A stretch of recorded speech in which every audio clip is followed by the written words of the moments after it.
Good day, everybody. This is Ali Taraftar back with a brand new video. Today is Finance Talk on May 19th of 2018. If you're on the West Coast, welcome. And of course, if you're on the East Coast in the afternoon, welcome to this very talk. So today is a little bit different than the traditional presentations, as we're going to actually go and answer some of the most common questions that I've received over the month. And more specifically over the couple of years that I've been working here at on my own credit repair business. Important thing here is to note that these questions are definitely very general, but I will actually go in depth in terms of answering them. So, for example, we're going to discuss some ideas about fees, concepts of timeframes, what to do and how to do it with certain type of disputes or even credit reporting agencies. And I want to be as thorough as possible, so I'm going to take my time to answer them. If you want to document this, if you want to write it down, you feel free to do that. You can take some notes. Also, keep in mind that this video will be recorded because it is live on YouTube, but you'll have access to the recording on my channel. So if you're new to this channel, don't forget to subscribe, turn the notifications on. So if you want to get great content such as this video, you'll be first to be notified every time we put it up. And also, if you like the content that's played throughout this video, feel free to give this video a thumbs up. I'd greatly appreciate that. And once again, if you have questions, comments, or concerns, or even feedback, you have the comment section below this video. I'd greatly appreciate that. And I'll definitely look at the questions and do my best to answer you on time. So let's begin our presentation. I just want to go straight to the questions and, of course, get to the point where you can actually benefit and take away information that can help you from this talk today. So first thing we're going to talk about is the cost, the fees, and the time frames. Now, traditionally, there are different models for pricing a credit repair situation, right? So, for example, I get a lot of requests, and people come and ask me, "Look, Ali, in terms of time frames, or let's say the cost, what do I have to come up with, and how long does it take?" So here's the thing: you have to disassociate both costs, fees, and even time frames from one another. They don't attach each other along, the journey. They don't go together. And the reason I say they don't go together is because your costs can be different from another customer's costs, right? And that really depends on how much items that we're looking at tackling. So let's say if you have 20 items compared to, let's say, another person who only has 7 items, the cost will drastically vary, right? So unless otherwise you actually take on credit repair yourself, you want to do the mailing, certified mail, etc., then of course you'll understand that, okay, every time you actually send out information such as, let's say, an inquiry removal or something like that, then you have different costs associated with it. Some individuals may have 25 inquiries and we got to tackle it differently. So with that said, timeframes and costs don't go together. They all vary, and the costs can range. And I'll give you a brief example here. So let's say it can range anywhere between $600, to up to $1,200. Some people actually individually do, let's say, $300 for 3 different rounds. So that means like $300 per round. So the total will be $900, and then the cost of mailing and logistics is separate. Now, for the most part, a lot of people will think that's very expensive. But people who actually do credit repair the right way, the actual situation is that's an actual very decent price. It's actually very effective as well, depending on, of course, the outcomes that they create for you. So that's the one thing about cost, right? It's always ranging, but you should never be expected to pay more than $1,200 grand total for your credit repair. And I say this with confidence is because I know that ultimately it takes a little bit of time to get to, for example, the outcomes that you want. Sometimes it can take several months. Sometimes it could take, a couple of weeks. So it really depends. And sometimes people get lucky, right? So it's the credit reporting agency really that determines that and how they effectively look at your file and continue and proceed and open the investigation. And keep in mind, the timeframes will also vary dependent on, is this your first time, with our company or with another company for that matter?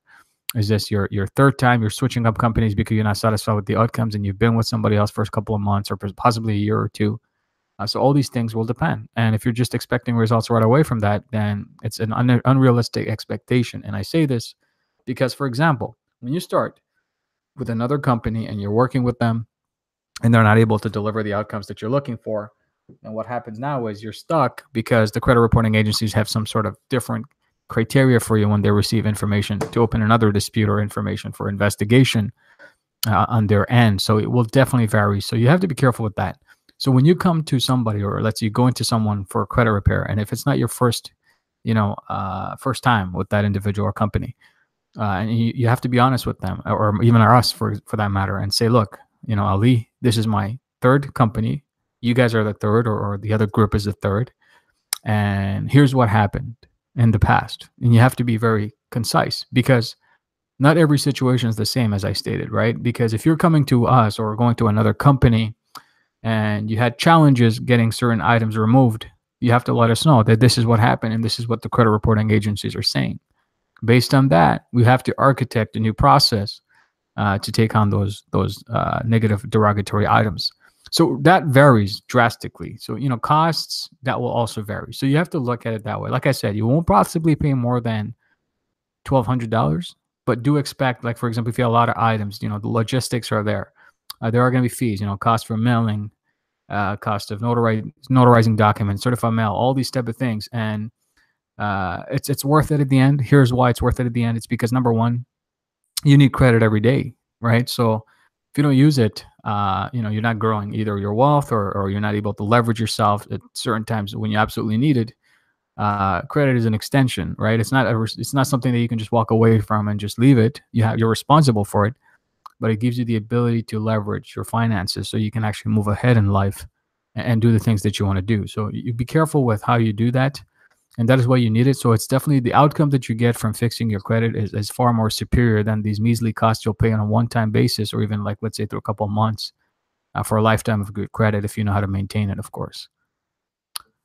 So let's go over the next question that I get very frequently and commonly. It's are the results guaranteed?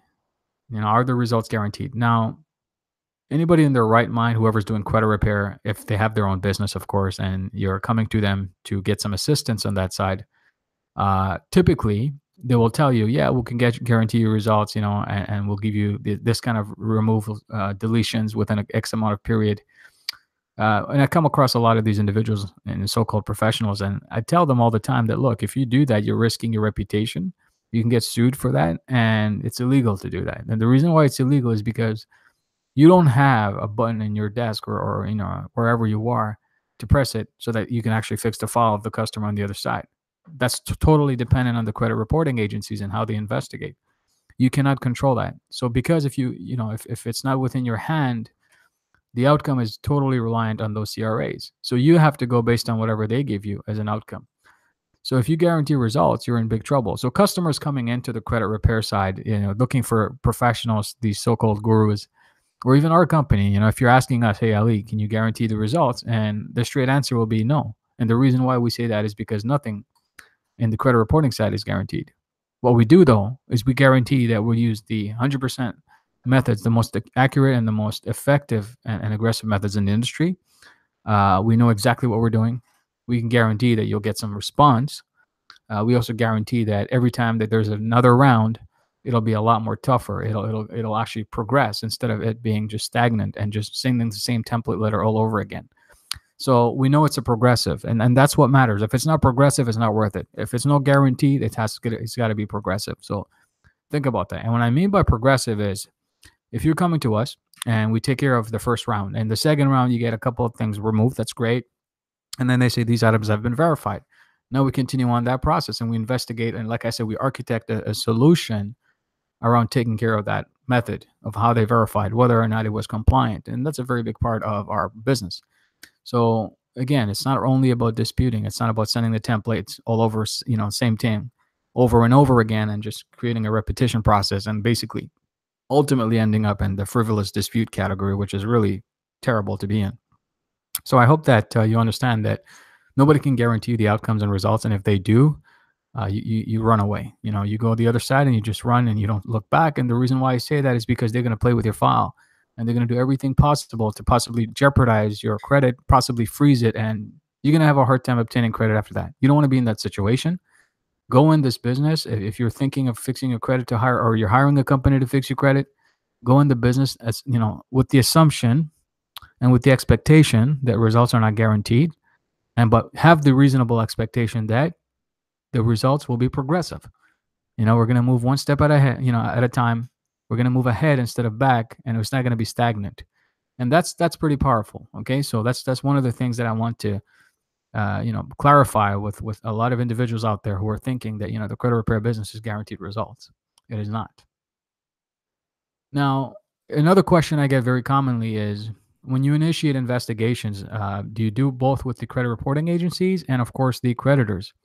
So that really depends on the type of document or file. Like, for example, if you have certain items that are essentially inquiries, right? Like you get a lot of inquiries, you apply for credit, there's permissible purpose. Of course, everybody needs that whenever pulling your credit report or investigating to apply or extend credit to. During those parts where they need permissible purpose, if we verify, okay, well, there are certain times that the information that they pull, for example, when you're doing car financing, a lot of these car companies actually shop around and they send this thing, and they actually get like 4 to 5 different type of inquiries, sometimes at once, from their location or dealer. And that tremendously and adversely affects your credit, because every time there's an inquiry, it's almost like a 7 point to 14 point hit, depending on, of course, the amount of inquiries being put. So you have to be careful with that. And if that's the case, then other companies don't have necessarily a permissible purpose, and now we can actually go in and take care of it with the direct creditor, with a car financing company, as well as a credit reporting agency. And of course, when you say investigation, or whenever thinking of the word investigation, it has to do with, for example, if you want to sue the credit reporting agencies in the future because they are non-compliant, because they weren't able to solve what you're looking for, their investigations didn't result in positive outcome for you, you have to demonstrate through paper trail that you've actually initiated investigation with the credit reporting agencies before, prior to actually sending it to the creditors, or even dragging the creditors to court, whoever they are. And the reason I say that is because it's called the, what we call a private right of action. So it's when you're suing somebody, particularly the credit reporting agencies and the Fair Credit Reporting Act, you need to make sure that you begin a dispute with the credit reporting agencies first before you drag anybody else in courts with them. And the reason I say that is because the credit reporting agency's responsibility is, that ACDV form that they have. It's a form right now that's been mandated through 2015 with the Credit Reporting Settlement Act in the state of New York. They can actually include image documents. And when they do that, they can actually send it to the furnishers, the people who are the creditors. When the creditors receive it, they submit back the AUD, Universal Data Form, automated through the Oscar system. Once they do that, they can say, look, item has been verified, or it hasn't been verified. So when you actually go ahead and sue them, at least with the credit reporting agencies, if they're negligent and they didn't put any attachments or some sort of proof, look, this item is incorrect, and you drag the creditor in court, the creditor can just put the fallback on the credit bureaus and say, look, we never received the attachment of an image, right? So it plays like that. You have to be careful. So you have to initiate with the credit reporting agencies first, and then you have to go through the creditors, whoever they are, whoever's furnishing the data on your reports, or, for example, if they're pulling inquiries, you got to make sure that they actually had legitimate, permissible purpose. You have to challenge it directly with the creditors as well. But as I always say, also do it with the credit reporting agency. So there's no one item that you have on the credit reporting agency that can be only solved with the creditor directly. You have to all the time include the credit reporting agencies during the part of initiating investigations. So another question I get, and this one's a little bit, frivolous, because people ask me, look, Ali, are templates effective? I downloaded this and I paid for this, and is it effective? Well, here's the thing, like, if you paid for it, that means you probably had confidence in it. So why are you coming to me asking me after the deed is done, right? So my thing here is be careful with that, with templates especially, because not everything is as it seems, right? So a lot of these things are outdated. They're not effective. And the reason they're not effective is because laws changed. Every time there's amendments being done, every time procedures of investigation within, credit reporting agencies are being changed and altered to make it as effective as possible. They're a for-profit business.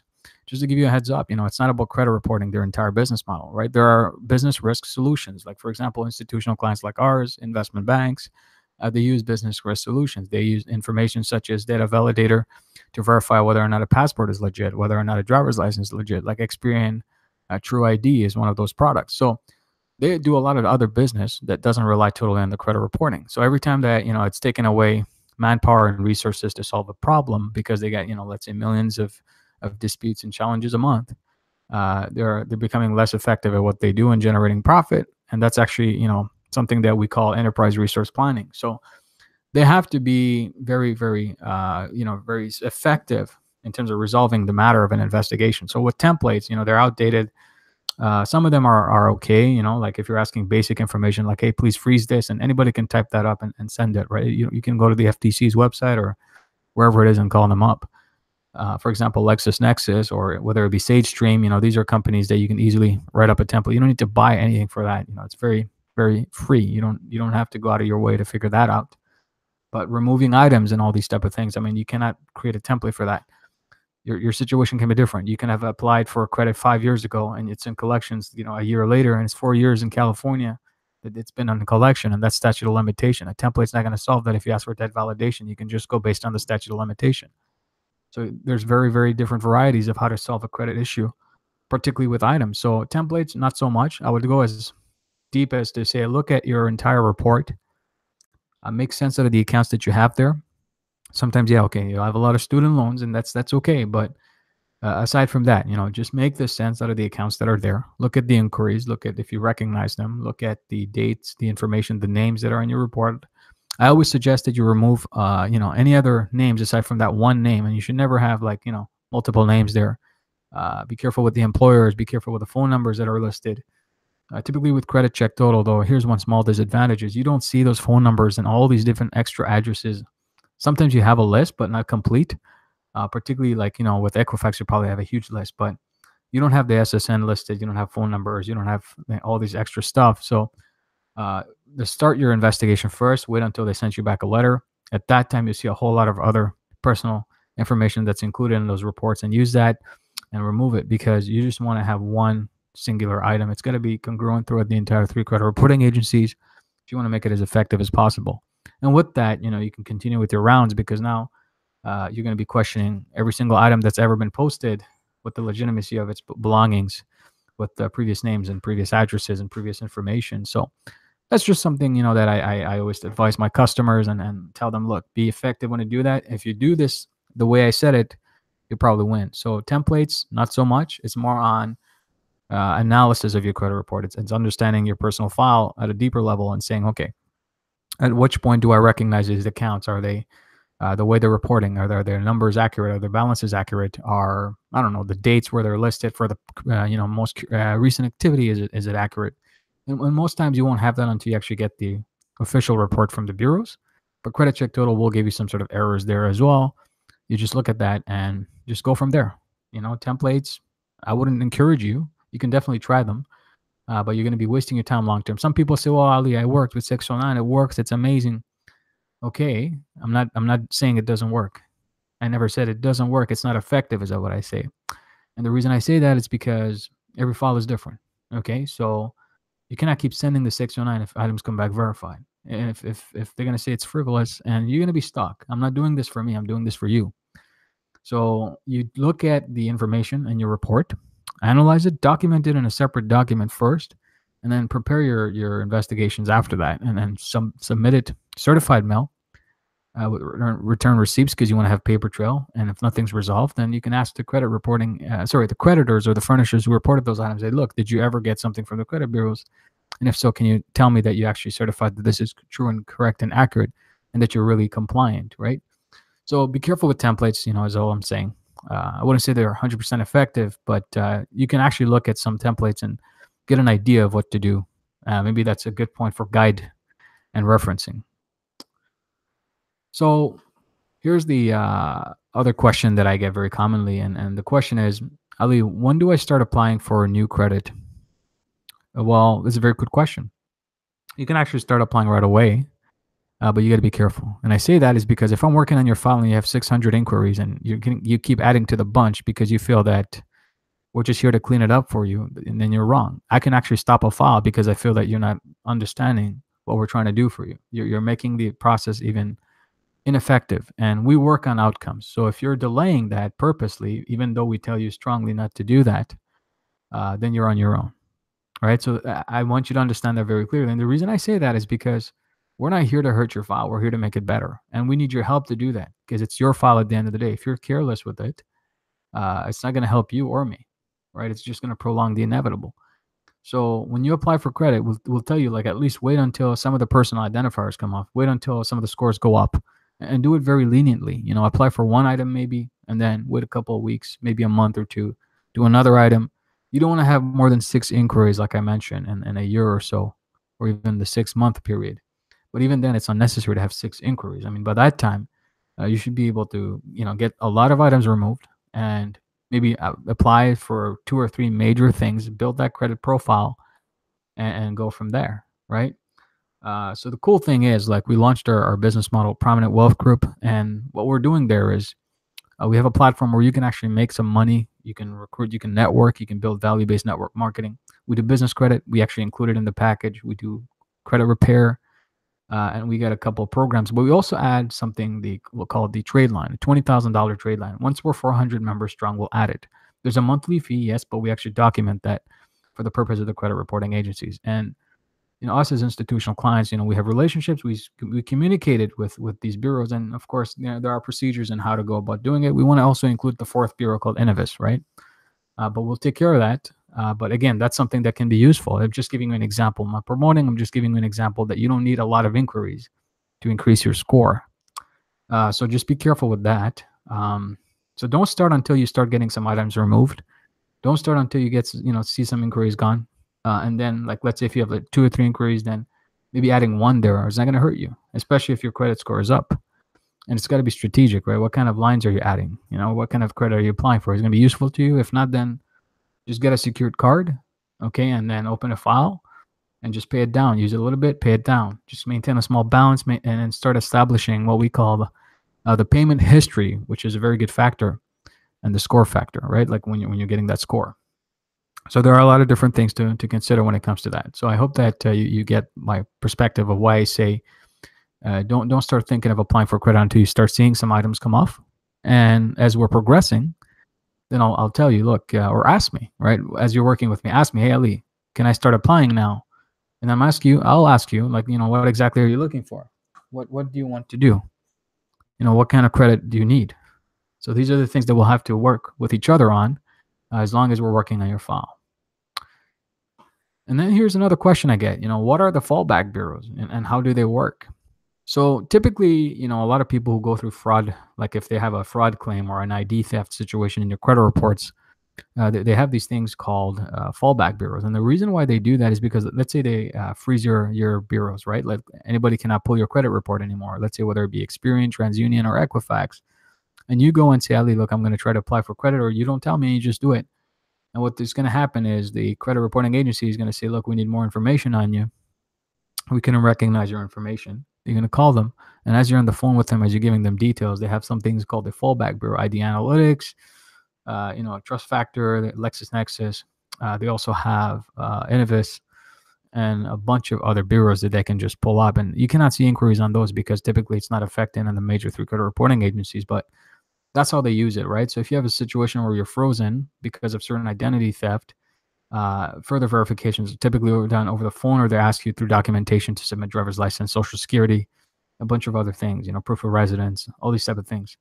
Fallback bureaus are basically when the major 3 credit reporting agencies cannot, obtain the information necessary to verify you because your item is, or let's say your account is frozen, and that's causing a major delay in approval.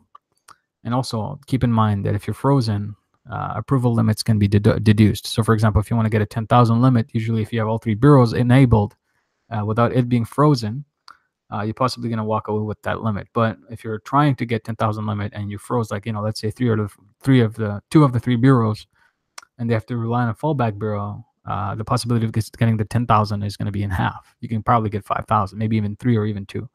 And this is not factual 100%, but I've seen this through statistics. I've seen this through approvals. Like, let's say out of the 100 clients, I've seen 98 of them go through the same process, and that's what would have happened. I know fallback bureaus because we deal with them ourselves. So you got to be careful, okay? So I hope that you understand what fallback bureaus are and when they're used. Typically, when you freeze your accounts or files or the bureaus, that's when that happens. So with that said, I just want to leave it off with that. I hope that the questions today that you saw here at Finance Talk on the monthly roundup was helpful. If you're here new to my channel, don't forget to subscribe. Turn that bell notification on. Every time there's a new video, you'll know. Every week we have Finance Talk. I'd love to see you there next week as well. We're going to give you some great content. And of course, if you like this video, please give it a thumbs up. I would greatly appreciate that. And if you have questions, by the way, or concerns or feedback, leave them below this video. I'll look at them. I'll answer you. If you want to privately message me, it's talk@bestcreditresources.com. Again, that's talk@bestcreditresources.com. My friends, thank you for being here today. I'm glad that you are. And of course, I look forward to serving you and giving you more information next time. Bye for now.